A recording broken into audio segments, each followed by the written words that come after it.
आज सरांच्या स्मृतींना उजाळा देत असताना आपण पुरस्कार देऊ। उपस्थित असणाऱ्या विद्यार्थी बंधू आणि भगिनींनो, सगळ्या मुलांनी जरा आता इकडे लक्ष द्या।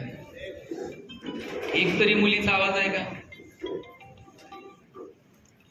मी या कुटुंबाचं मनापासून कौतुक करेल की त्यांना असं वाटलं की आपण पुण्यस्मरणाच्या निमित्तानं चांगलं काम करणाऱ्या लोकांना बोलवावं, त्यांचा मान सन्मान करावा, त्यांचं कौतुक करावं। खरं तर ही पत्रिका ज्यावेळेस मला आली त्यावेळेस मला कर्जत मधल्या अनेक मित्रांचे फोन आले की रोडे सरांच्या पुण्यस्मरणाला हा पुरस्कार वितरण समारंभ आहे, त्या निमित्तानं तुम्ही इथे येत आहे। सरांच्या कार्याविषयी त्यांच्या अनेक विद्यार्थी माझ्याशी भरभरून बोलत होते।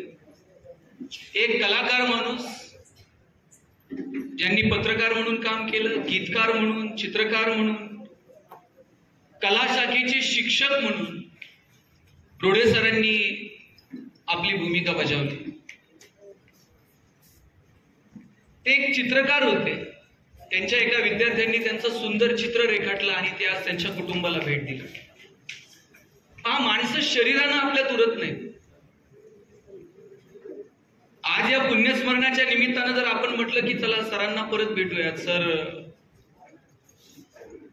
तुमचे सगळे नातेवाईक इथे जमलेत, मुलं इथं जमली आहेत आणि एक 5 मिनिटासाठी फक्त आपण भेटून जा, तर आता परत देहानं ते आपल्याला दिसणार नाही। आता स्पर्श नाही, आता सहवास नाही, आता संवाद नाही।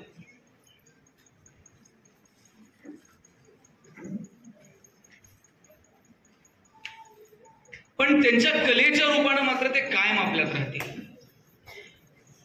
त्यांच्या चित्रांच्या माध्यमातून, त्यांच्या पुस्तकांच्या माध्यमातून, त्यांच्या विचारांच्या माध्यमातून मात्र ते आपल्यात कायम राहतील। कला ही माणसाला अमर बनवते। मी तुम्हाला एक साधं उदाहरण सांगतोय। पोरांनो इकडे लक्ष द्या, लाल शर्ट इकडे लक्ष द्या बाळा।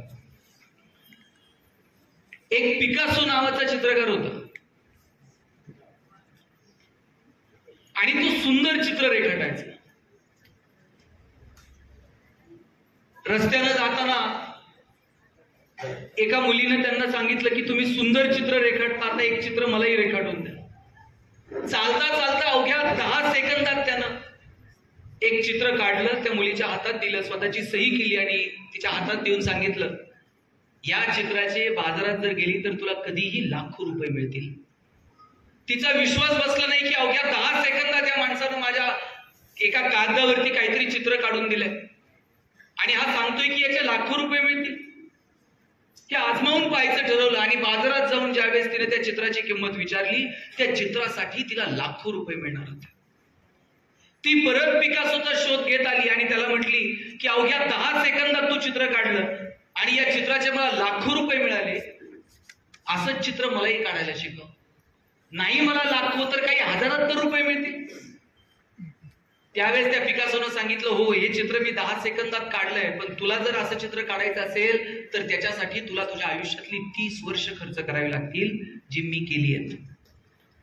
10 सेकंदात रेखाटलेल्या चित्राला लाखो रुपये मिळाले खरे, पण त्याच्यासाठी त्याला त्याच्या आयुष्यातली 30 वर्ष खर्च करावी लागली होती।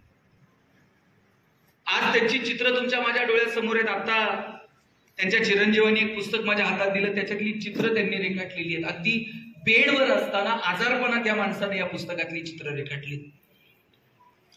कलाकार हा त्याच्या धुंदीत, त्याच्या मस्तीत जगत असतो। रोडे सर त्यांच्या धुंदीत, त्यांच्या मस्तीत जगले। मगाशी सूत्रसंचालन करताना सरांनी सांगितलं की त्यांनी मातीकाम कसं करावं हे शिकून घेतलं। मला तुम्हाला सगळ्या विद्यार्थ्यांना सांगायचं आवर्जून, आज तुम्हाला इथं बोलवायचं कारण काय माहित आहे? तुम्हाला इथं याच्यासाठी बोलवलंय की बाबांनो, कुठली तरी कला जोपासा, कुठलं तरी काहीतरी वेगळं आपल्यामध्ये असावं, याच्यासाठी अट्टहास धरा। आपलं काय झालंय माहितीये का? आपण सगळेजण फक्त मार्कांच्या पाठीमागे लागलोय।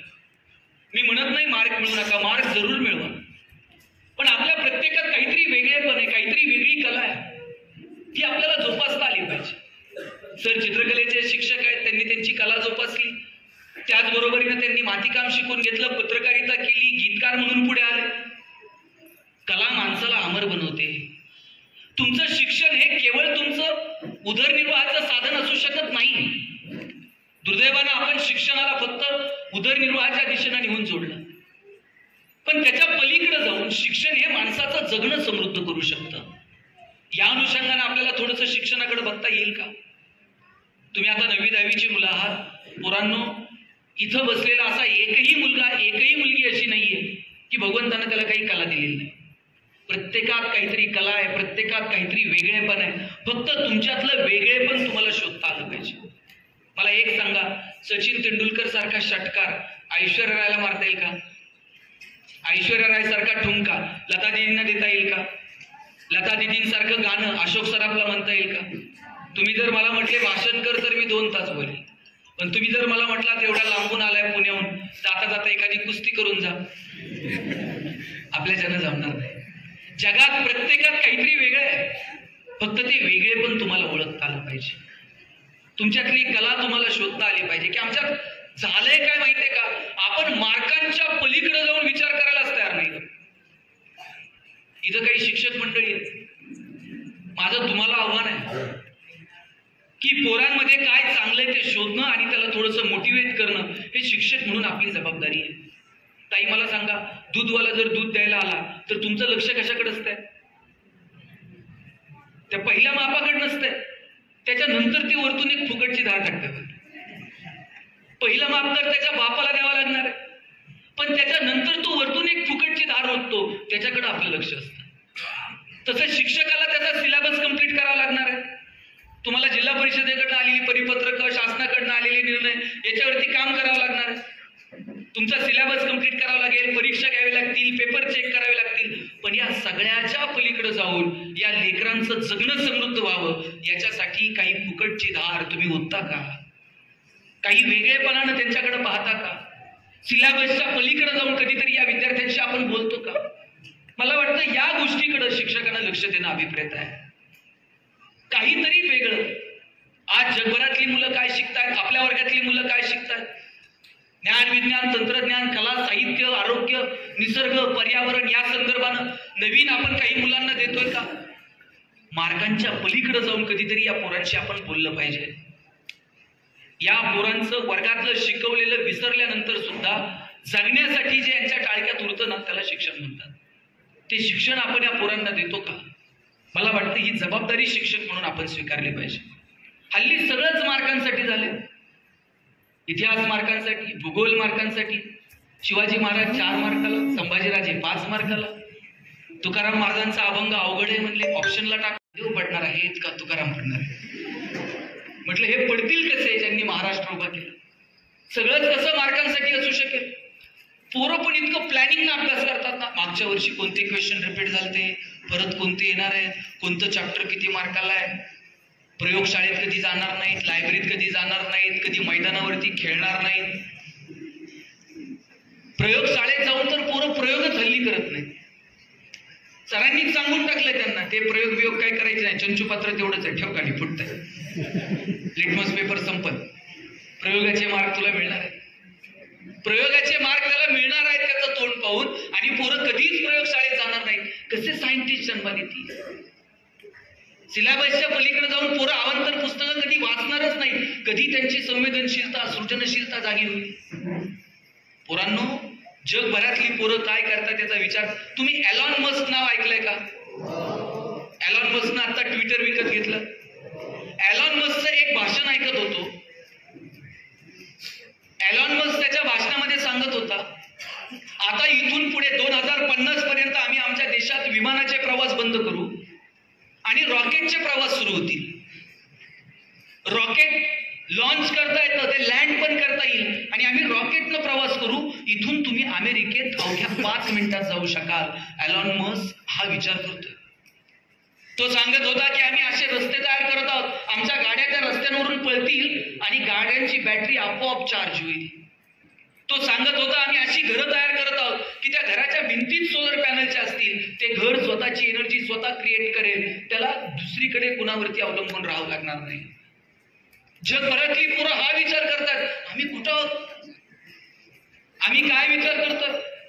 ते विचार करतात की घर त्याची एनर्जी क्रिएट करेल. आमच्या डोक्यात अजून आहे, आकडा कसा टाकायचा, मीटरमध्ये कुठून वायर टाकायची, आम्ही कुठे आहोत? माझं सांगणं आहे पोरांनो, तुम्ही थोडंसं गांभीर्यानं घ्या. हे आयुष्य परत आहे का? 130 कोटी लोकसंख्या आहे भारताची. लाखो लोक रोज जन्माला येतात आणि मरतात, त्यांच्या नावाची नोंद तर इतिहास ठेवतोय का? मग आपल्यालाही तसं जनावरांसारखं जन्माला आले आणि गेले, कुणाला माहीत सुद्धा नाही, उपयोग आहे का? आज रोडे सरांचा स्मृती दिन आहे, तुम्ही सगळेजण एकत्र आलात, त्यांच्या सगळ्या मित्रांनी त्यांच्या भावना व्यक्त केल्या. का व्यक्त केल्या? एखादा माणूस ठराविक चौकटीच्या पलीकडे जाऊन काहीतरी भन्नाट त्याच्या आयुष्यात करतो, त्याच लोकांची नोंद इतिहास ठेवतात. तुम्हाला जर वाटत असेल की आपली पण नोंद इतिहासानं ठेवली पाहिजे, नाही जगाच्या इतिहासानं नोंद ठेवावी, नाही देशाच्या इतिहासात नोंद ठेवता येईल. माझ्या गावात, माझ्या तालुक्यात, माझ्या शाळेत तुमच्यापैकी कुणाची तरी नोंद ठेवली पाहिजे तुमच्या सरांनी. अरे आमच्या वर्गातला तो पोरगा असा भारी होता, वर्गात मॉनिटर असायचा, आता आमदार आहे. वर्गात क्रिकेट खेळायचा, खडून स्टंप पाकून मैदानावरती घेऊन गेलो, पोरगा आता रणजी खेळतोय. वर्गातली ती मुलगी सुंदर गाणं म्हणायची, आज इंडियन आयडल झाली, तिचे सूर ऐकण्यासाठी सगळं जग आतुर आहे.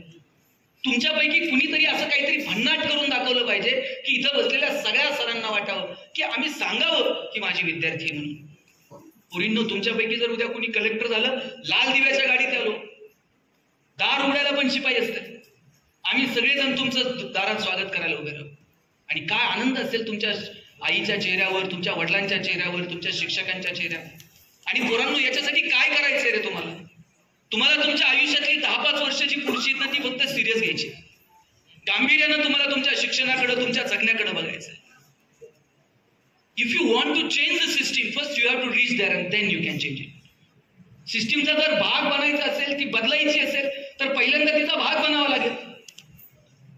गोरगरिबाची पोरं प्रशासनात आली पाहिजेत, अधिकारी झाली पाहिजेत, पदाधिकारी झाली पाहिजेत, व्यापारात, उद्योगात आली पाहिजेत, व्यवसायात आली पाहिजेत, कला, साहित्य या वेगवेगळ्या क्षेत्रात त्यांनी काम केलं पाहिजे. आणि त्याच्यासाठी प्रेरणा देणारी ही आदर्श व्यक्तिमत्व तुमच्या समोर आहे. अशा माणसांचा इतिहास, अशा माणसांचं जगणं या लेकरांच्या समोर आलं पाहिजे. आज काय झालंय माहितीये का? आमच्या डोक्यात एकच आहे, अभ्यास करा, मार्क पाडा, नोकरी मिळवा, मरा, संपलं.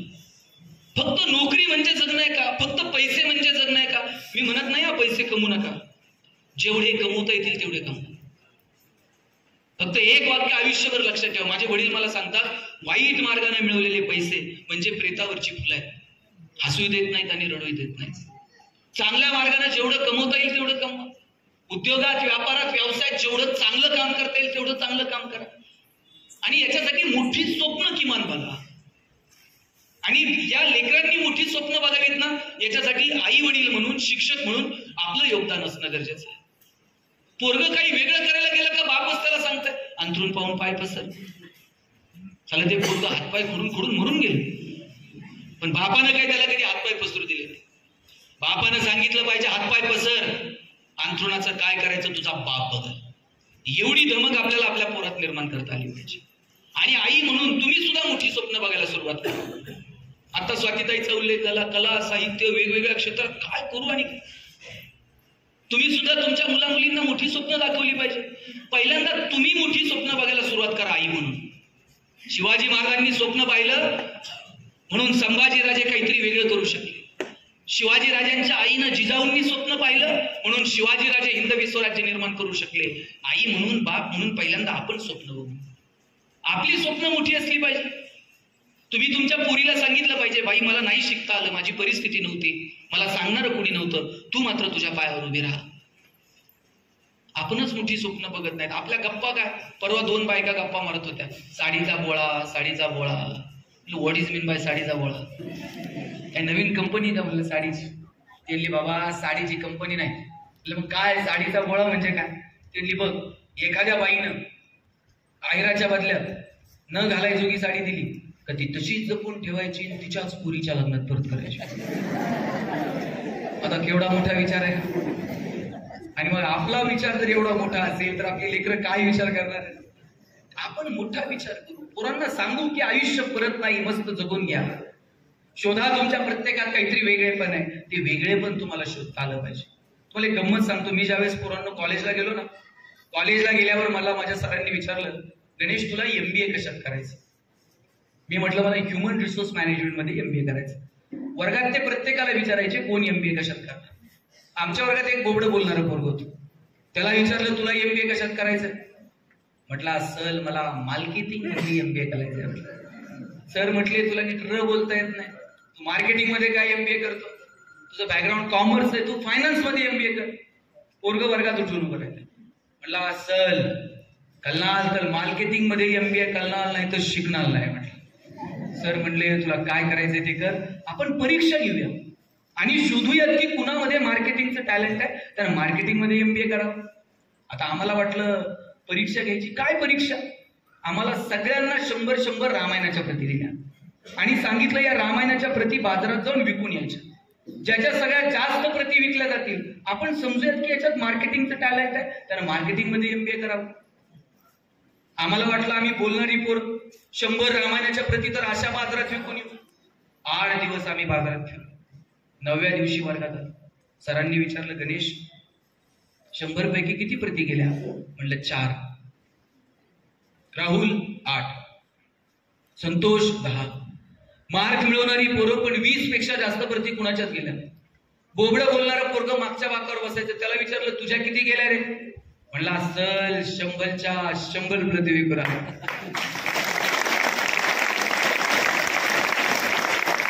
तर म्हटले केलं काय, मार्केटिंगची कोणती स्ट्रॅटेजी, कोणतं रेफरन्स बुक. म्हणला काहीच नाही, लोकांच्या दालात जायचो, बेल दाबायचो, लोक बाहेर यायची, लोक बाहेर आली की समोर लामायण ठेवायचो आणि सांगायचं हे लामायण विकत घेता का वाचून दाखवू.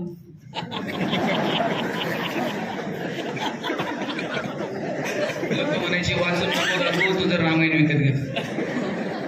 आता बोबडं बोलणं विकनेस आहे का स्ट्रेंथ आहे. दाबून ठेवला असता तर स्ट्रेंथ ठरला असता का. मग आपल्या प्रत्येकात काहीतरी वेगळेपण आहे, ते वेगळेपण तुम्हाला ओळखता आलं पाहिजे. कुठल्याही संकटानं असं खचून जाऊ नका हे मला कसं जमेल. आता सरांचे एक चिरंजीव डॉक्टर आहेत, एक परदेशात आहे, कन्या पुण्यात आहे. परदेशाचे चिरंजीव मी विचारलं तुम्ही कुठल्या क्षेत्रात काम करतात, कुठल्या कंपनीत काम करताय. जगभरातल्या अनेक देशांमध्ये काम करण्याची संधी त्यांना मिळाली. कुठे शिकले होते. इथंच याच भूमीत शिकलेली ही पोरं गेली परदेशात, मोठं काहीतरी करू शकली. मी तुम्हाला म्हणत नाही तुम्ही सगळे परदेशात जा किंवा तुम्ही सगळेच डॉक्टर व्हा, पण आपल्यामध्ये काहीतरी वेगळं आहे, ते वेगळे पण तुम्हाला ओळखता आलं पाहिजे. उद्योगात, व्यापारात, व्यवसायात आलं पाहिजे. आपल्या डोक्यात काय, हे मला जमल का, हे माझ्याच्यानं शक्य आहे का, आम्हाला त्या सुविधा नाहीत, आम्ही उद्योगात कसं यायचं, आमच्या घरात कोणी उद्योग व्यवसायात नाही. तुम्ही अमिताभ बच्चन बघा, काय माणूस आहे. अमिताभ ज्या वेळेस आकाशवाणीला गेला, आकाशवाणीला इंटरव्ह्यूला गेले निवेदक म्हणून, तर निवेदक म्हणून त्यांना नोकरी मिळू शकली नाही. कारण काय माहिती, कारण होतं की त्यांचा ते म्हणे आवाज तुमचा चांगला नाही. ज्याला निवेदक म्हणून नोकरी नाकारली,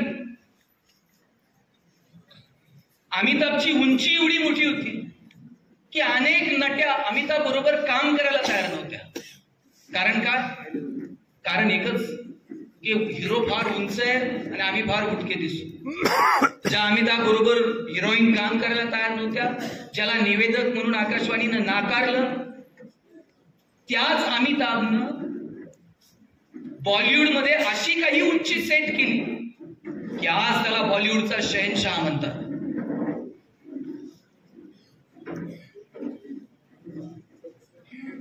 उद्योग व्यवसायामध्ये वाजू नका पुढच्या अमिताभनं अशी काही उंची सेट केली की आज त्याला बॉलिवूडचा शहनशाह म्हटलं गेलं. मध्यंतरी एका म्हणजे त्याच्या व्यवसायात तो रिव्हर्स आला तरी थांबला नाही, परत लढत राहिला, छोट्या पडद्यावर आला आणि आज कुठं नाही हो अमिताभ. कोरोनाच्या काळात सगळं जग बंद होतं, पण फोन लावल्यावर कोणाचा आवाज ऐकायला यायचा.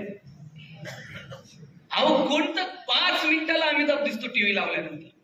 त्या कोण बनेगा करोडपती मधून पैसे कमवायला सांगतो, कमवलेले पैसे परत कल्याण ज्वेलर्स मध्ये जाऊन सोनं घ्यायला सांगतो, सोनं घेतल्यानंतर परत मुठोट फायनान्स मध्ये ठेवून कर्ज काढायला सांगतो. कर्जाचे हप्ते फेडता नाही आले तर त्याच्याकडे परत ते तेल आहे नवरत्न तेल, थंड थंड. कुठं नाही काय हे आदर्श नुसतं फक्त अमिताभ म्हणून बघू नका. असे आदर्श डोळ्यासमोर ठेवा. आज 79-80 वय पण लढतोय. आज प्रत्येक क्षेत्रात पुढे. आपण सुद्धा काहीतरी वेगळं भन्नाट केलं. सचिन तेंडुलकर काय उंची आहे. क्रीज वरती खेळत असताना एखादा बाउन्सर जर आला तर त्याला खेळता येत नव्हता. वॉकर युनिसच्या एका चेंडूवरती नाकावरती चेंडू लागला, रक्त यायला लागलं. लोकांना वाटलं आता मैदान सोडून जाईल, पण दटून तिथं उभा राहिला क्रीजवर आणि सांगितलं मैं खेळेगा. त्यानंतर कितीतरी बाउन्सर आले, पण सचिननं असे सगळे मैदानाच्या बाहेर टोलावून दिले. आपल्या आयुष्यात असे बाउन्सर येतील, पण टोलावून द्या. सांगा त्यांना आम्ही थांबणार आहोत, आम्ही खेळणार आहोत, आम्ही दटून इथे उभे राहणार आहोत. बाजी प्रभू सारखं असं खिंडीत दटून उभं राहता आलं पाहिजे. आणि माझं सांगणं आहे पोरांनो, खेड्यापाड्यातल्या पोरांमध्ये प्रचंड ताकद आहे, प्रचंड एनर्जी आहे. फक्त गरज आहे योग्य दिशेची. तुम्ही तुमची स्वप्न ठरवा. आता इथं बसलेली सगळी मुलं मला सांगा, तुमची आर्थिक आणि सामाजिक परिस्थिती जर तुम्हाला बदलायची असेल, काय साधन आहे हो तुमच्या समोर? तुमच्या समोर एकच साधन आहे, ते म्हणजे शिक्षण. तुम्हाला जर तुमची परिस्थिती बदलायची तर फक्त शिक्षणच तुमची परिस्थिती बदलू शकेल. त्यासाठी म्हणून शिका, मोठी स्वप्न बघा, स्वतःला सिद्ध करण्याचा प्रयत्न करा. नोकरी नोकरी नोकरी, फक्त नोकरी एवढं विचार डोक्यातनं बाजूला काढा. आपल्या डोक्यात फक्त नोकरी. आमच्याकडे एक बाग आहे पोरांनो, त्या बागेमध्ये 1 क्लर्कची जागा भरायची होती आणि एका क्लर्कच्या जागेसाठी हजारो पोरांनी ऍप्लिकेशन केलं होतं. मला आता एक सांगा, 1 जागा आहे क्लर्कची, किती जणांना नोकरी मिळेल? बाकीचे 999 घरी. ज्याचं सिलेक्शन झालं त्याला अपॉइंटमेंट लेटर साईन करून मिळणार. त्याच वेळेला बागेतला शिपाई पळत आला आणि म्हटला काही करा पण याला नोकरी देऊ नका. म्हटले काय झालं? म्हणले बागेतलं गोरीला माकड मेलंय. लोक जर बागेत आली नाही तर याचं उत्पन्न कसं वाढणार? बागेचं उत्पन्न नाही तर याला पगार कशातनं करायचा? त्यापेक्षा याला नोकरीच देऊ नका. स्वाभिमान शून्य पिढी जन्माला घातली, ज्यांचा त्यांच्या ज्ञानावर त्यांच्या मनगटावरती विश्वास नाही. त्या पोरानं बागेतल्या मॅनेजरचे पाय पकडले. ते पोरा विमान कधी बघितलं नाही घरी, पहिलीच्या पोरासारखं ते त्याला हात दाखवतोय बघून ते विमान. म्हणजे स्वतःच्या पायावर, स्वतःच्या मनगटावरती विश्वास नाही. त्या पोरानं बागेतल्या मॅनेजरचे पाय पकडले आणि म्हटलं साहेब, तोंडात आलेला घास असा काढू नका, पडेल ते काम करेल पण नोकरी द्या. बागेतला मॅनेजर म्हणला पाय सोड, तुला नोकरी क्लर्कचे देतो, फॅसिलिटीज क्लर्कच्या देतो, पण जोपर्यंत बागेत गोरीला येत नाही तोपर्यंत तुला काम मात्र गोरीलाचं करावं लागेल. पोरगा म्हणला पगार देणार आहे ना, आणि मग गोरीला तो गोरीला. रोज यायचा, गोरीलाचे कपडे घालायचा आणि पिंजऱ्यात जाऊन उभा राहायचा. लोक यायची, शेंगा बिंगा खायला घालायची. म्हणलं मजा आहे, पगार पण चालू आहे, डेली अलाउन्स पण सुरू आहे. एक दिवशी तुमच्यासारख्या शाळेतल्या पोरापोरींची ट्रिप आली आणि त्या पोरापोरींकडे बघून एक जोर जोरात उड्या मारायला लागले आणि उड्या मारता मारता चुकून वाघाच्या पिंजऱ्यात जाऊन पडले. आता वाघाच्या पिंजऱ्यात पडल्यावर म्हणला नोकरी गेली तरी चालेल, जीव वाचला पाहिजे. जीव वाचावा म्हणून एक जोर जोरात ओरडायला लागलं, वाचवा वाच. याच्या आवाजानं झोपलेला वाघ जागा झाला, चवताळून याच्या अंगावर धावून आला आणि हातावर हात ठेवून म्हणला ओरडू नको, नाही तर दोघांची नोकरी जाईल.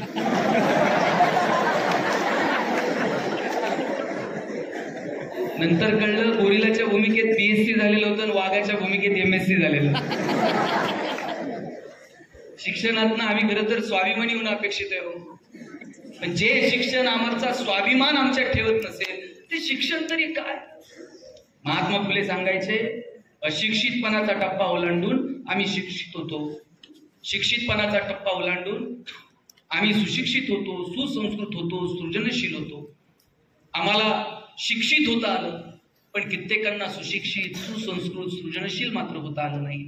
आम्हाला सृजनशील होता येईल का, सुसंस्कृत होता येईल का? मला वाटतं याच्यासाठी आम्ही काम करावं. खरं तर इथं विद्यार्थ्यांची संख्या बहुतांशी आहे म्हणून मी खरंच तुमच्यासाठी बोललो.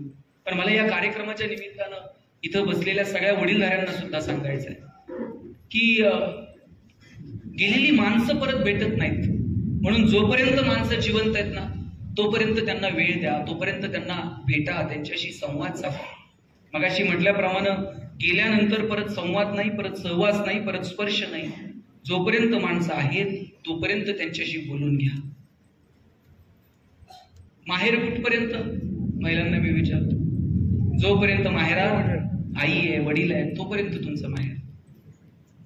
लहानपण कुठपर्यंत? लहानपण कधी संपतं? तुम्ही म्हणाल शाळेत गेल्यावर लहानपण संपतं, कॉलेजला गेल्यावर लहानपण संपतं, लग्न झाल्यावर लहानपण संपतं. मी म्हणतो तुम्ही म्हातारे झालात ना तरी सुद्धा तुमचं लहानपण संपत नाही. बालपण तेव्हा संपतं जेव्हा आई जाते, वडील जातात. हट्ट करणारा माणूस उरत नाही. ज्याच्याशी बोलावं, ज्याच्याशी हट्ट करावा, ज्याच्याशी भांडावं, रुसावं अशी माणसं निघून गेली ना मग समजावं की आता आपण मोठे झालो. पोरांनो, ज्यांच्या नशिबानं घरात आई वडील आहेत त्यांनी त्यांचा आदर करा, सन्मान ठेवा, त्यांना जपा. घरातून बाहेर पडताना रोज आईच्या पायावर डोकं ठेवायला किती सेकंद लागतात? मी आजही म्हणजे अगदी तुमच्या वयात शाळेपासून आजही घरातून बाहेर निघताना 10 सेकंद लागतात आईच्या पायावरती डोकं ठेवायला, बापाच्या पायाला हात लावायला. तुम्ही आईच्या पायावरती डोकं ठेवून बघा, आई जीव ओवाळून टाकते. माझं आयुष्य पण तुला लागू दे म्हणते. तुम्ही बापाच्या पायाला हात लावून बघा, बाप असा पाठीवर कौतुकानं थाप मारतो, पठ्ठ्या सुखात राहा. पोरांनो, तुमच्यासाठी म्हणून सांगतो, ज्या दिवशी तुमचे आई वडील तुमच्यासाठी टाळ्या वाजवतील ना त्या दिवशी समजावं की आपलं जीवन सार्थक ठरलं.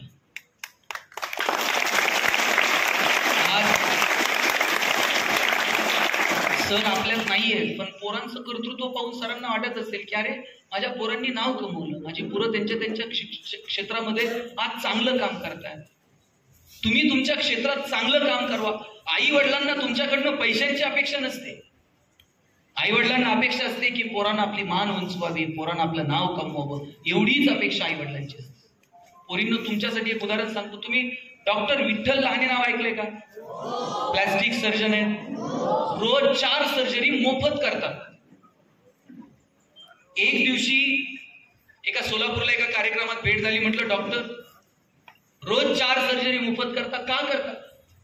डॉक्टर म्हटले लहान असताना मला माझी आई एकदा म्हटली होती शेजारच्या मावशीची साडी घेऊन ये. मी मावशीकडनं साडी आणली, आईकडे दिली. 4 दिवसांनी आईनं धुवून घडी घालून दिली, सांगितलं देऊन ये. मी देऊन आलो. आईला विचारलं आई शेजारच्या मावशीची साडी का मागितली? आई म्हटली लग्नाला घालून जावी अशी एकही साडी माझ्याकडे नव्हती म्हणून शेजारच्या मावशीची मागितली. टचकन डोळ्यात पाणी आलं.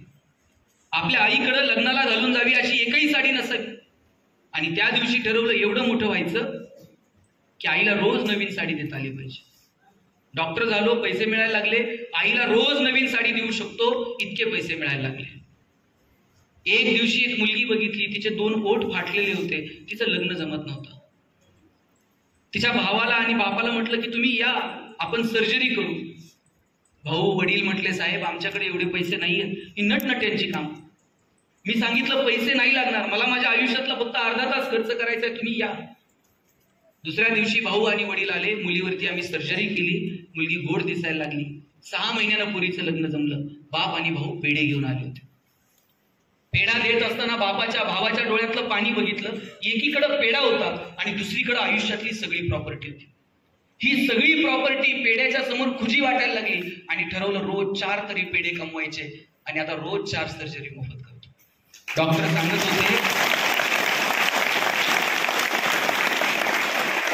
डॉक्टर सांगत होते माझे वडील 90-92 वर्षांचे आहेत, पण तरुण पोराला लाजवेल असं हवेत तरतर चालत असतात. एक दिवशी वडिलांना विचारलं बाबा एवढ्या हवेत का चालतात? वडील म्हटले मी प्लॅस्टिक सर्जन विठ्ठल लहाने आणि पद्मश्री डॉक्टर तात्याराव लहानेचा बाप आहे. हवेत नाही चालणार तर काय चालणार? तुमच्या बापाला तुमच्याकडे बघून हवेत चालावं वाटलं पाहिजे. तुमच्याकडे बघून जर बापाला वाटलं की मान खाली घालावी तर उपयोग नाही. उद्या मोठ्या कुठेतरी पदावर गेला, चांगलं समृद्ध आयुष्य जगू शकलात, बापाला हेवा वाटला पाहिजे. आणि जगाला हेवा वाटेल की नाही, पण तुम्ही जे जगलात ना तुमचा तुम्हाला हेवा वाटला पाहिजे. तुकाराम महाराज जायला निघाले, एकाने विचारलं महाराज काय कमवलं तुम्ही आयुष्यात? गाथा लिहिली, अभंग लिहिले, मिळालं काय? तुकाराम महाराज म्हटले कौतुक वाटे झाली या वेचाची. जगाला कौतुक वाटेल की नाही मला माहित नाही, पण माझं मी जगलो ना, माझं मला कौतुक वाटतंय. आपलं आपण जर आयुष्यात बघितलं, आपल्या अंतर्मनात डोकावलं तर आपलं आपल्याला कौतुक वाटलं पाहिजे. पोरांनो असलं समृद्ध आयुष्य आपल्याला जगता आलं पाहिजे. आणि म्हणून तुमच्या आई वडिलांची स्वप्न काय आहेत ती बघा, तुम्ही काय करायचं ठरवलंय ते बघा. तुमच्या आई वडिलांना हेवा वाटेल असं आपल्याला जगता येईल का याच्यासाठी प्रयत्न करा. तुमचा जास्त वेळ घेणार नाही, पण इतकं मात्र नक्की सांगेल, नाती जपा, प्रेम जपा. अहो रोडे सरांचे कितीतरी मित्र, मगाशी सूत्रसंचालन करताना सरांनी भावना व्यक्त केल्या. अनेक लोकांनी त्यांच्याविषयी आपली कृतज्ञता व्यक्त केली. नाती जपा, मित्र जपा. परत आहे का हे सगळं आयुष्य? मला सांगा, हे परत कधीच नाही. तुम्ही बघा, कृष्ण आहे ना साहेब, कृष्ण करंगळीवरती पर्वत उचलतो, पण बासरी पकडताना मात्र 2 हातात घट्ट पकडतो. ज्याला करंगळीवरती पर्वत उचलता येतो ते बासरी तर अशी गरगरा फिरवल की, पण ज्याला करंगळीवरती पर्वत उचलता येतो तो बासरी मात्र 2 हातांनी घट्ट पकडतो. कारण काय माहिती? नात्यांमध्ये प्रेम जपायचं असतं आणि पराक्रम हा रणांगणात गाजवायचा असतो. आपण उलट करतो. आपण नात्यांमध्ये पराक्रम गाजवतो आणि रणांगणात शस्त्र खाली ठेवतो. काय जगतात माणसं? 10 वर्ष झाले भावाच्या दारात गेलो नाही, काय पराक्रम आहे? 10 वर्ष झाले बहिणीचं तोंड बघितलं नाही, ती गेल्यावर तुम्ही जाल साडी चोळी घेऊन. तिला कळतंय का भाऊ आता रडत आलाय, साडी घेऊन आलाय? काय हो माणसं गेल्यानंतर स्पर्श नाही, संवाद नाही, फक्त आठवणी. चांगल्या आठवणी क्रिएट करता येतील का तुमच्या जगण्यात? ह्याच्यासाठी प्रयत्न करा.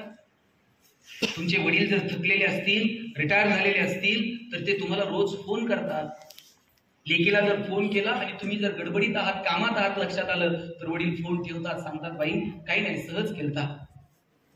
आई आणि बाप ज्यावेळेस आपल्याला फोन करतात आणि फोन ठेवतात, त्यावेळेस ठेवताना त्यांचं एक वाक्य असतं जे काळीच चिरून टाकतं. बाप म्हणतो, आम्ही असेपर्यंत येत चला. हा तोच बाप आहे ज्यानं तुम्हाला चालायला शिकवलं, बोलायला शिकवलं, सायकल चालायला शिकवलं.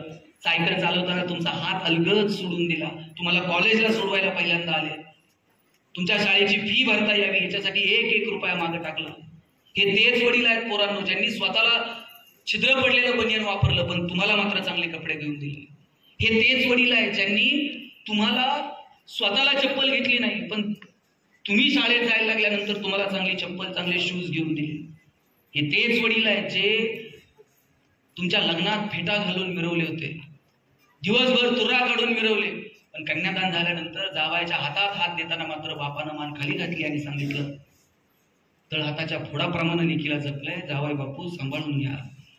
हे तेच वडील आहेत, दिवसभर त्यांच्या डोळ्यात पाण्याचा थेंब आला नाही, पण तुमची गाडी एकदा मांडवाच्या पलीकडे निघून गेली, मग खांबाच्या पलीकडे जाऊन एकटेच रडले. हा तो बाप आहे. आई परत भेटत नाही, बाप परत भेटत नाही. जपा, संवाद साधा, बोलून घ्या. बहिणाबाई चौधरींच्या दारात आलेल्या वाटसरूला बहिणाबाई संसाराचं दुःख सांगतात आणि मग वाटसरू विचारतो, आई एवढं दुःख आहे तुझ्या संसारात, मग इथं नांदते का, राहते का इथं? बहिणाबाई म्हटल्या, लेकीच्या माहेरासाठी आई सासरी नांदते. इथं किती दुःख असलं तर माझी पोरगी जर माहेरी आली ना, तिला माहेर असलं पाहिजे म्हणून मी इथं नांदते. कोण प्रेम करते एवढं तुमच्यावरती? लेकुराचे हित वाहे माऊलीचे चित्त, ऐसी कळवळ्याची जाती करे लाभाविना प्रीती. लाभाविना प्रेम करणार जर तुमच्या आयुष्यात कोण असेल तर तुमची आई आणि तुमचे वडील आहेत. म्हणून जोपर्यंत आई वडील आहेत तोपर्यंत त्यांना जपा. घरातली म्हातारी माणसं या ट्यूबलाईट इतका प्रकाश देत नाहीत, पण त्यांचं देवघरात निरंजनासारखं तेवत राहणं महत्वाचं असतं. ते विझून गेलं ना, मग त्या लोकांची किंमत कळायला लागते.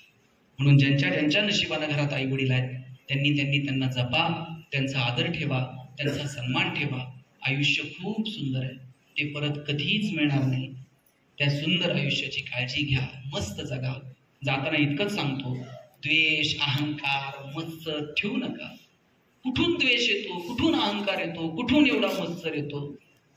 अहो ज्ञानोबा म्हटले, जो जे वांछील तो ते लाहो प्राणीचा. ज्याला ज्याला जे जे हवंय ते मिळू दे. केवढं धाडस आहे हो. आमच्याकडे एकाला देव प्रसन्न झाला आणि म्हणला, तुला काय मागायचंय ते माग. तेव्हा मला एक गाडी दे. देव म्हणला, तुला एक देईल पण तुझ्या शेजारच्याला दुप्पट 2 द्यावा लागेल. तेव्हा मला गाडीच नको, शेजारच्याला जर 2 द्यायला. मला एक बंगला दे म्हटलं. म्हणला, तुला एक देईन पण आटच अशी आहे, शेजारच्याला दुप्पट द्यावा लागेल. हा म्हणला, मला गाडी नको आणि मला बंगला नको. म्हटलं मग काय पाहिजे? त्याने विचार करून सांगितलं, म्हणला, देवा एक डोळा जाऊ दे मला, शेजारच्याचे 2 गेले पाहिजेत. काय भक्ती हो. कुठून एवढा मत्सर, एवढा द्वेष? आमच्याकडे एक बाळासाहेब आहे गावात आमच्या वाघ आलता पोरांनी. वाघ आल्यानंतर तुम्ही इथं बसाल का? घरी जाऊन कडी कुलूप लावून आत, सगळं गाव कडी लावून आत बसलं होतं. बाळासाहेब एकटंच सापडणं पुढे गेले. सगळ्या गावात शोधलं, रानात वनात विहिरीवर इकडं तिकडं, बाळासाहेब पुढे सापडं ना. शेवटी घरच्यांना बाळासाहेब सापडले, गावात चौकात जाऊन बसले.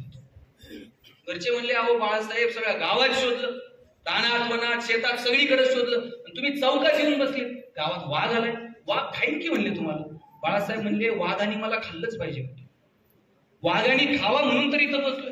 तिला येडे मिळ हो म्हणले जेव्हा वाघ मला खाईन तेव्हा त्याच्या तोंडाला रक्त लागल, तेव्हा त्याला माणसाची चटक लागल, आणि एकदा का त्याला माणसाची चटक लागली मग तर ते आमच्या भावकीला खाईन का नाही.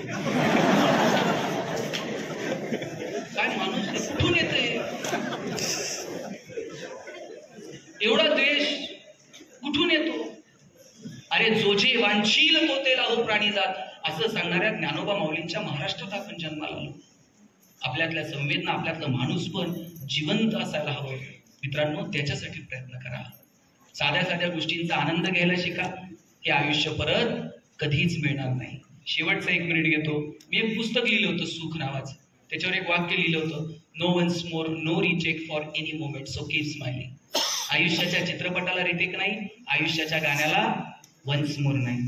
तुम्हाला वाटलं खूप गरम होत आहे, भाषण पुढे ढकलावं, ढकलता येणार नाही. घरी गेल्यानंतर वाटलं परत ऐकावं, परत ऐकता येणार नाही.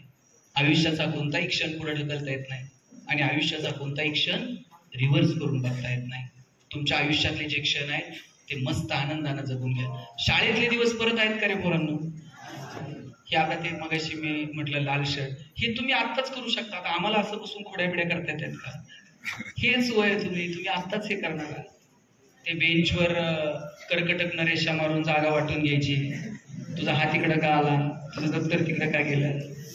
मजा आहे शाळेतली. मला वाटतं या सगळ्या गोष्टींचा मनापासून आनंद घ्या आणि हसत राहा. फक्त माणसांनाच हसता येतं, जनावरांना हसता येतं का? पोरींनो, शेणकूर करायला गोठ्यात गेलाय आणि एखाद्या म्हशीनं छान स्माइल दिली, असं झालंय का? म्हैस म्हणते का प्लीज वेलकम इन गोठा विथ स्माइल? फक्त माणसाला हसता येतं, मस्त हसत. पोरांनो, गाढवाला कधी हसताना बघितलंय का? ज्या दिवशी गाढव हसायला सुरुवात करल त्या दिवशी समजायचं गाढवाचा प्रवास मानवत्वाकडे सुरू झाला, आणि ज्या दिवशी माणूस हसायचं बंद करल त्या दिवशी समजायचं माणसाचा प्रवास तुमचं तुम्ही ठरवा. आल्यापासून मी दोघं तिघं बघतोय, हसलेच नाही. हसावं वाटलं तरी शेजारच्याकडे बघणार, ते हसतोय का? मस्त हसत राहा. आयुष्य परत नाही. गेलेल्या माणसांच्या प्रती कृतज्ञता ठेवा.